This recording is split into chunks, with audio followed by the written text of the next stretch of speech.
Analogue paneer પર પ્રતિબંધ બાદ વડોદરામાં સઘન ચેકિંગ. વડોદરા મહાનગરપાલિકાના આરોગ્ય વિભાગે સરદાર સ્ટ્રીટ વિસ્તારમાં લાયસન્સ ધરાવતા વેપારીઓ અને મેન્યુફેક્ચરિંગ એકમોમાં ચેકિંગ હાથ ધર્યું હતું. તપાસ દરમિયાન વેપારીઓના લાયસન્સ તેમજ મેન્યુફેક્ચરરના બિલોની પણ ચકાસણી કરવામાં આવી હતી. આરોગ્ય વિભાગે સ્પષ્ટ કર્યું છે કે સરકારના પ્રતિબંધ બાદ હવે કોઈ પણ વેપારી એનાલોગ પનીરનું ઉત્પાદન, સંગ્રહ, વેચાણ કરી શકશે નહીં. નિયમોના ભંગની ફરિયાદ અથવા પ્રતિબંધિત માલ મળી આવશે તો ફૂડ સેફ્ટી કાયદા હેઠળ કડક કાર્યવાહી કરવામાં આવશે. ગુજરાત સરકાર દ્વારા જે એનાલોગના આજથી જે પ્રતિબંધ મૂકવામાં આવ્યો છે, જેના અનુસંધાનમાં જેને એનાલોગનું લાયસન્સ લીધું હોય એના સરદાર એસ્ટેટમાં આપણે ગાયત્રી ફૂડ્સ છે એમને ટોફુ સાથે આ લાયસન્સ પણ લેવામાં આવેલ હતું એનાલોગનું. એટલે અત્યારે એનાલોગ જે બનાવે છે તે અત્યારે એનાલોગ એમને ત્યાં પડ્યું છે, એની તપાસ માટે આપણે અહીં આવેલ છે. અત્યારે તો ખાલી ઓનલી ટોફુ જ જોવા મળ્યું છે. હજુ બીજી તપાસ અને બિલો પણ જોઈ લઈશું ને. જેમનો ડિસ્પેચના બિલો હશે એમને જો એનાલોગ બનાવ્યું હશે અને ડિસ્પેચ કર્યું તો બિલમાં ખબર પડી જ જવાનું છે. આ કંપનીએ પેલું એનાલોગની માંગણી કરેલી લાયસન્સ લે. હા, તો શું લાયસન્સ તો એનાલોગમાં ગવર્મેન્ટ વેલિડ જ છે એ વસ્તુ. પણ એ પનીર તરીકે એનાલોગનું ગવર્મેન્ટના સ્ટાન્ડર્ડમાં પ્રિસ્ક્રાઇબ કરેલું કે એનું લાયસન્સ આપવું જ પડે અને એના ગવર્મેન્ટના સ્ટાન્ડર્ડ જ હતા. પરંતુ આ કેવું તો કન્ફ્યુઝન પનીર તરીકે લોકો યુઝ કરતા હતા ને એ ખોટું છે. પનીર એને એનાલોગની વસ્તુ એનાલોગ તરીકે યુઝ કરાય અને ગવર્મેન્ટ માન્ય જ હતું. કાલથી જે ગુજરાત સરકારે વેચાણને બધા પર પ્રતિબંધ મૂક્યો છે એટલે હવે પછી ગુજરાતમાં લોકો મેન્યુફેક્ચર પણ નહીં કરી શકે, કે વેચી પણ નહીં શકે, કે બનાવી પણ નહીં શકે, કે પરિવહન ઓલરેડી કોઈ પણ જગ્યાએ સેલ પણ નહીં કરી શકે.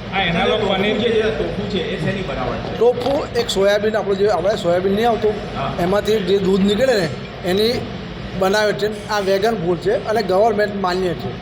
ટોફુ મસ્ત કે સોયાબીનના જે દાણા હોય ને એનું જે દૂધ નીકળે ને એમાંથી બનતું હોય છે અને ગવર્મેન્ટ એના દરેક વસ્તુના ટોફુના સ્ટાન્ડર્ડ એક્ટમાં પ્રિસ્ક્રાઇબ કરેલા છે અને સ્ટાન્ડર્ડ છે.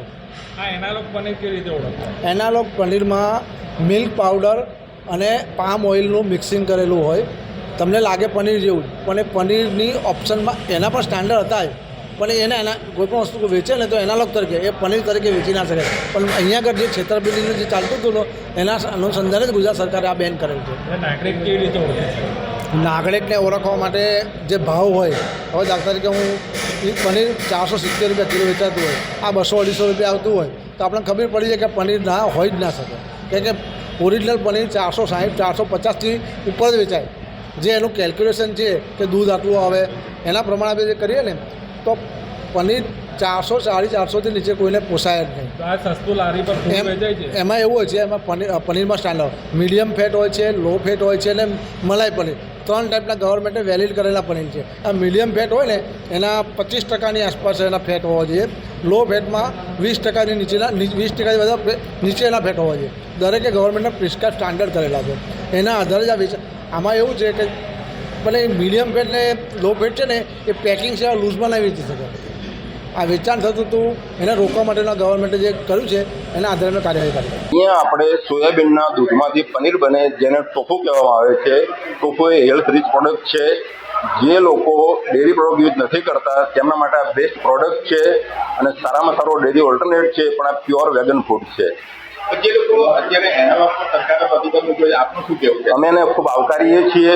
સમાજમાં ક્યારેય એનાલોગ જવું પણ ના જોઈએ, સિન્થેટિક ફૂડ જવું ના જોઈએ. સરકારના આ પગલાને ખૂબ અમે હૃદયથી આવકારીએ છીએ અને જાગૃતિ પણ આપણે લાવવી જોઈએ સાથે મળીને. આપણે બધા સાથે મળીને નહીં લીધી જ નહોતી. અમે અત્યારે આશા એક જ હતો કે આપણે સારામાં સારું ફૂડ સમાજને કેમ પૂરું પાડવું.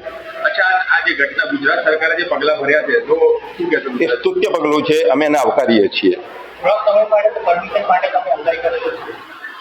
અમે તો એક જ અમારો આશય છે કે બેસ્ટમાં બેસ્ટ ફૂડ કેમ આપી શકાય સમાજને, એટલા માટે જ એમાં લીધેલું છે.